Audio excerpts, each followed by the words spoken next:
Riddle me this. What's completely invisible can cause untold harm, but can only be removed by someone who knows a secret? I'll tell you. The answer is a curse. And if you don't believe in curses, stick around. You will. From the Snap Judgment Underground Lair in WNYC Studios, you're listening to Spooked. Stay tuned.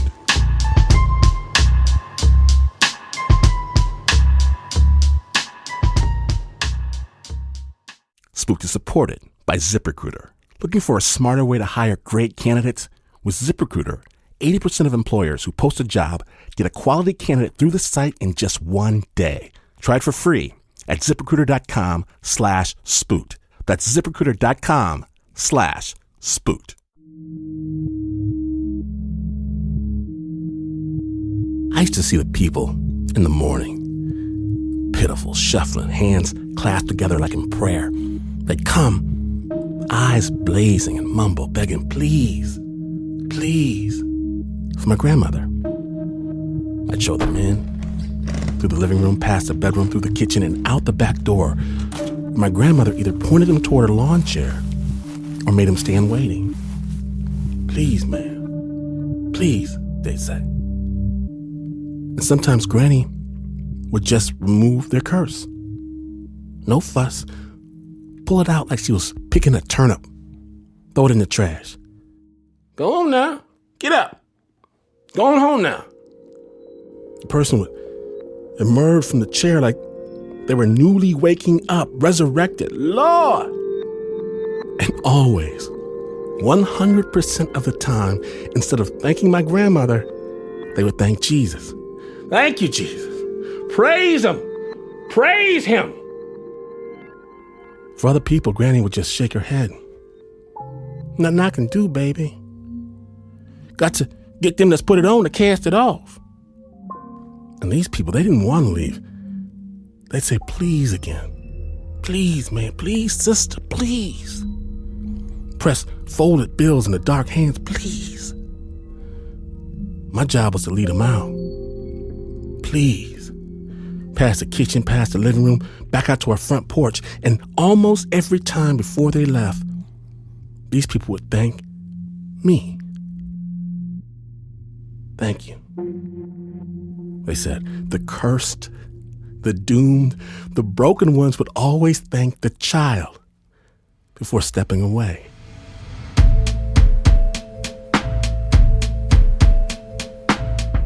From Snap Judgment's Underground Lair in WNYC Studios, my name is Clem Washington. Please and thank you, because Spook starts now.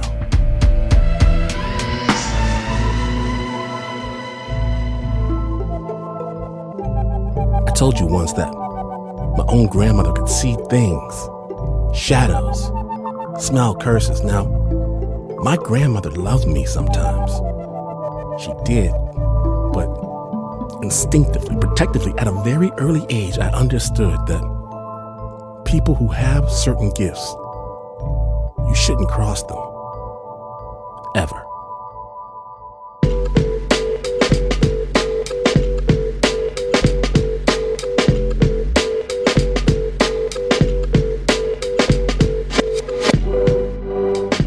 So I'm about 12 years old, and I'm playing with my two sisters. We were playing tag, and we were playing on the yard. To Nestor and his sisters, this yard was everything. It was their oasis away from the adults. We had a little dirt patio. It was a small patio, but the thing about our patio is that there were always so many things. There was an old motorcycle that my father had that was trying to fix. There were 2 dogs. We had chickens that we raised on the patio. We had bunnies. So playing tag became a different adventure of its own because you had to run around all these obstacles in order to tag the other person. So it's like you're running in the middle of a jungle, and a real tiny jungle, and you had to be careful not to hurt yourself, but at the same time it's so much fun. But Nestor and his sisters didn't know what would be underneath their feet. You see, this is Grandma's house.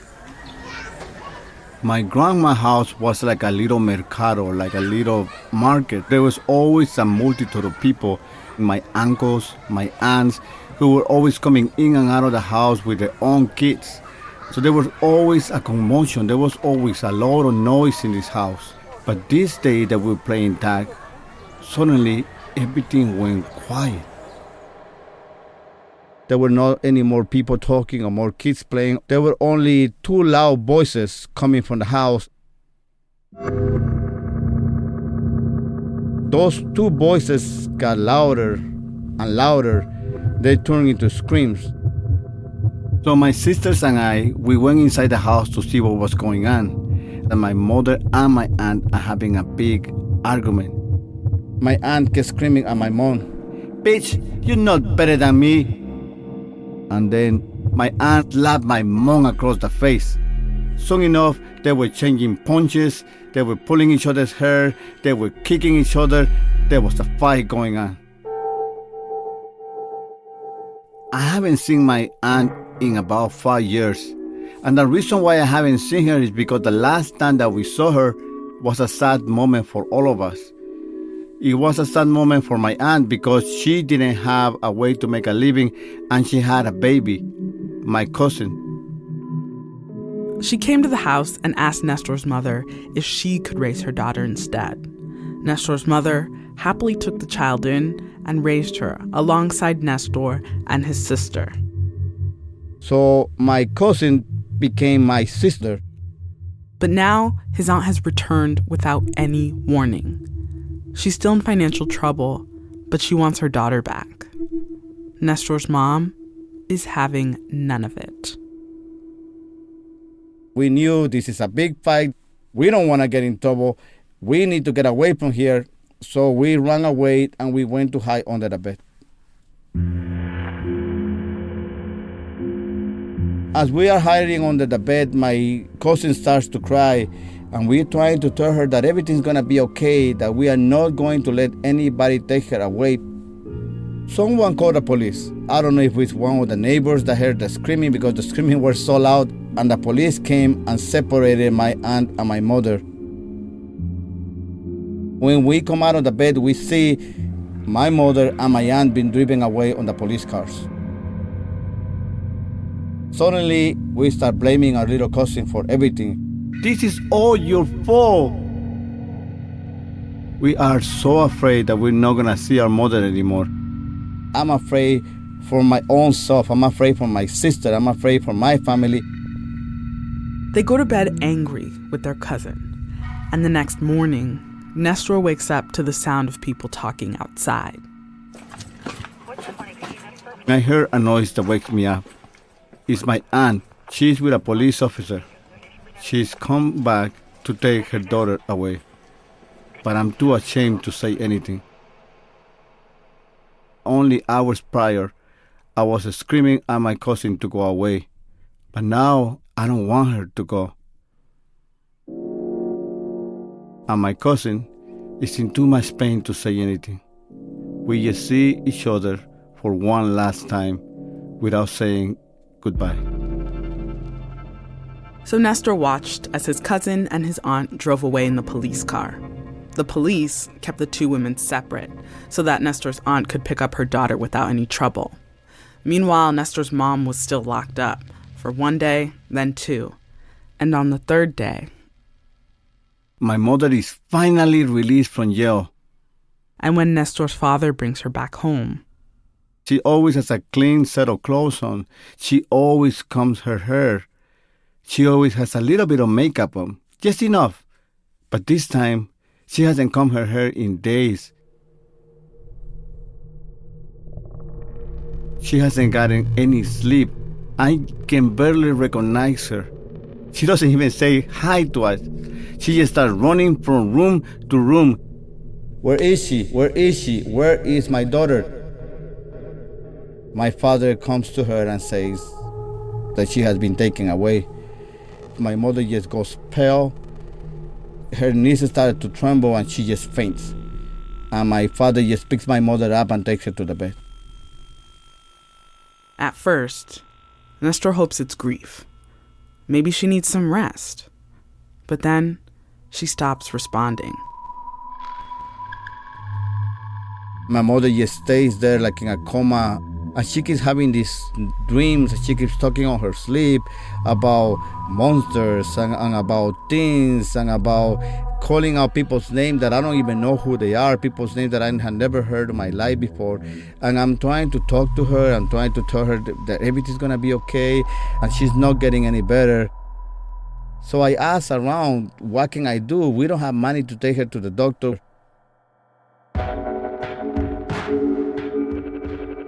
When I get sick, my mother is there for me, giving me medicine, making me feel better, asking me if I want to drink something. So I had to be there for my mother. People from the neighborhood told me that the best thing to do in this situation is to take some limes. Fresh limes, and then cut them in half.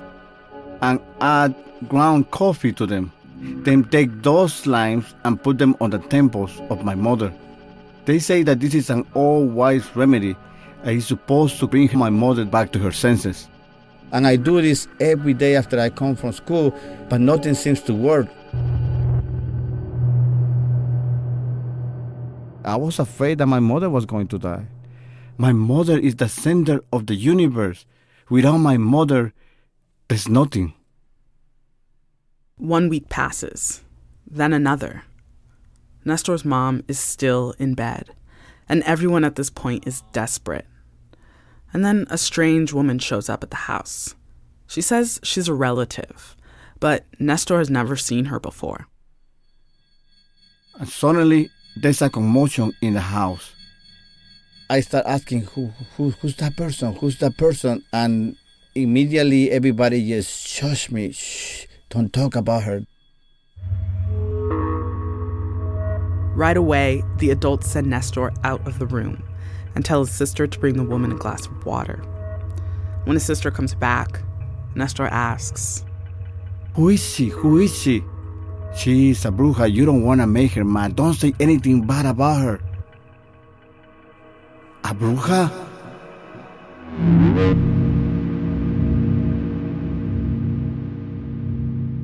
I kind of knew that there was somebody in the family that practiced black magic, that did brujeria. But I want to know more. What does this person look like? What does she sound like? I want to see her. But I'm also afraid. What if I make her mad? Nestor tries to go back into his mother's room, but his father immediately orders him to leave. So I hide behind a door. And he peeks through the space where the door meets the wall.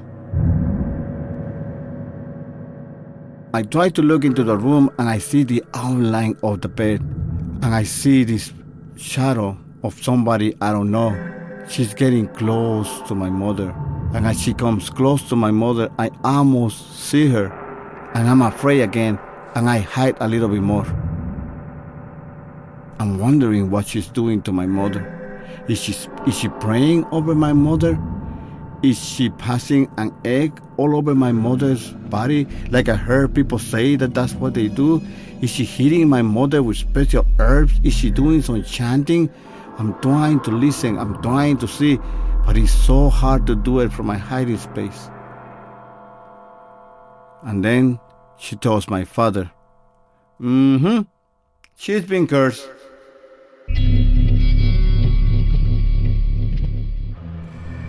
Nestor and his father are hanging on every one of her words.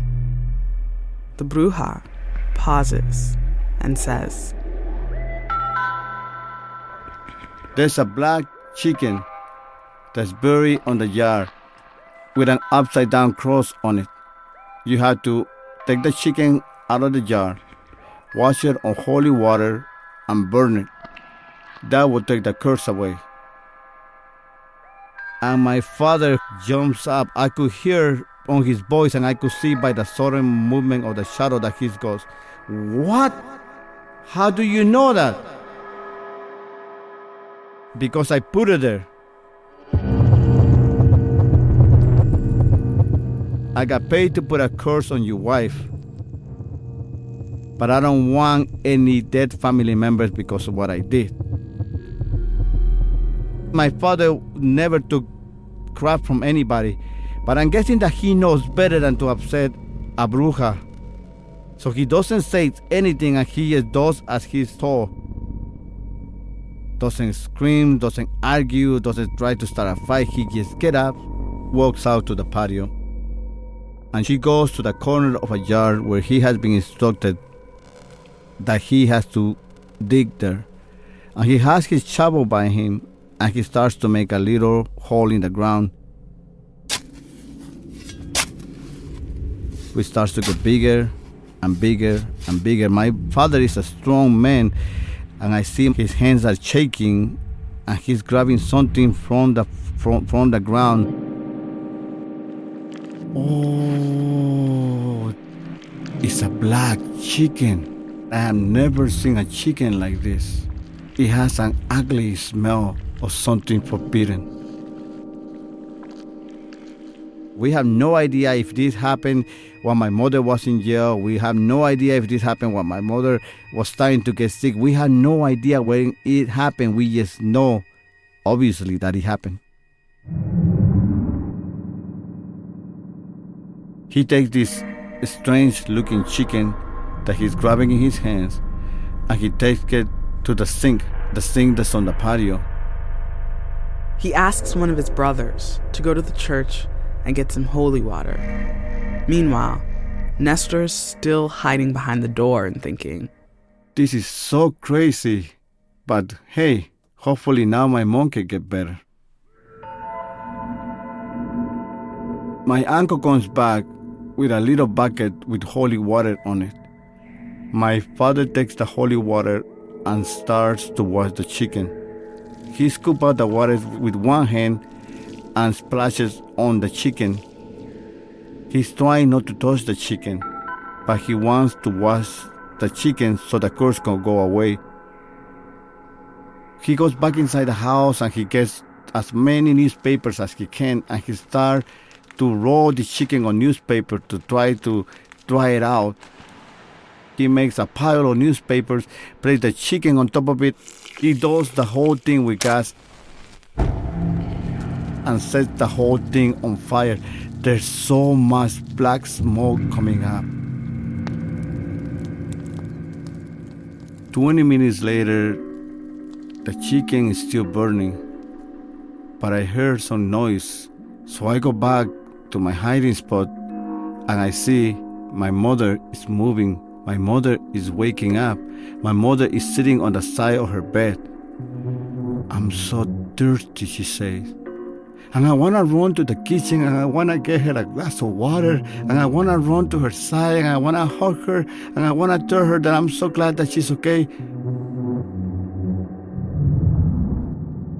But the bruja is there. And I'm so afraid of her. And la bruja comes and sits next to her. Well, I'm sorry, she says. I got paid to do this job and, money's tight. The bruja said that her sister's anger was so strong that it made the curse 10 times worse. And that's why she ended up in a coma. Then, she offered to reverse the curse. If you want, she says, I could put the curse on your sister. And I hear this and I get excited because I see my mother suffer. I see my mother in pain and I want the same thing for my aunt. I want my mother to put a curse on her. I want her to become a zombie. I want her to go crazy. I want her in pain. But my mother just looked at La Bruja. And after a moment she says, no. I don't want to do anything like that to my sister.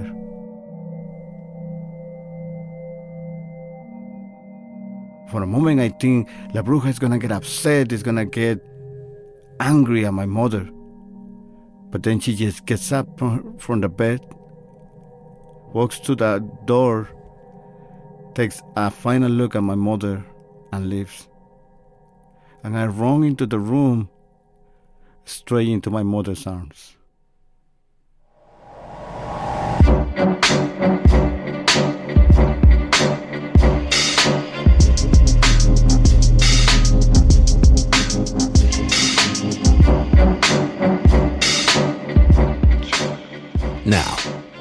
We'd like to thank Nestor Gomez and his family for sharing their story, and we're pleased to report that Nestor never had to call on La Bruja again. Nestor's a storyteller based out of Chicago, and you can find all of his details on our website, spookedpodcast.org. And we've got big news because soon, very, very soon, we're going to start dropping 2 episodes of Spooked every week, a total of 13 supernatural thrillers as we make our way to Halloween. Just that day, when the other side walks amongst us, let someone know. Twitter, Facebook, Instagram, SpookPod. And if you can't wait to get your spook fix, we understand. Get spooked 3 days early simply by downloading the TuneIn app. More information, spookpodcast.org. Spook was produced by the Ghostbusters at Snap Judgment, Mark Ristich, Anna Sussman, Adiza Egan, Teo Ducott, Jody Colley, Eliza Smith. The theme song for Spook was by Pat Mesiti-Miller. Original music by Pat Mesiti-Miller and Leon Morimoto. Now check it on the next Spooked. A TV ghost production about ghosts is visited by ghosts. Don't miss it. And know this, there are 3 previous episodes of Spooked available right now, wherever you got this one. So, even if you see your Uncle Joe howling at a full moon, always remember, never forget, don't turn out the light.